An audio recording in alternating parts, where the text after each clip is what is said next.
28 तारखेला खाली घ्या ना घटना जरा. जेव्हा घडली तेव्हा अजितदादा कार्यकर्त्यांच्या इलेक्शनसाठी घाईघाईली विमानाली निघाले आणि दुर्दैवी ही घटना घडली. म्हणजे हे कार्यकर्त्याचं इलेक्शन आहे.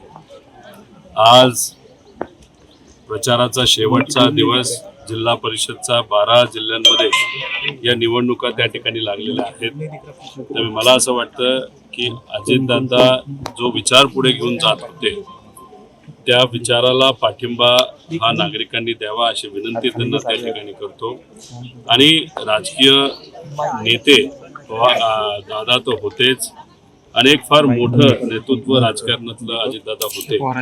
त्यामुळे राजकीय दृष्टिकोनातून जर आदरांजली आपल्याला दादांना द्यायची असेल तर त्यांचे कार्यकर्ते, त्यांच्या विचाराचे कार्यकर्ते जिथं जिथं उभे आहेत तिथं लोकांनी त्यांना सहकार्य करावं असं पवार परिवाराच्या वतीने या ठिकाणी मी बोलेल.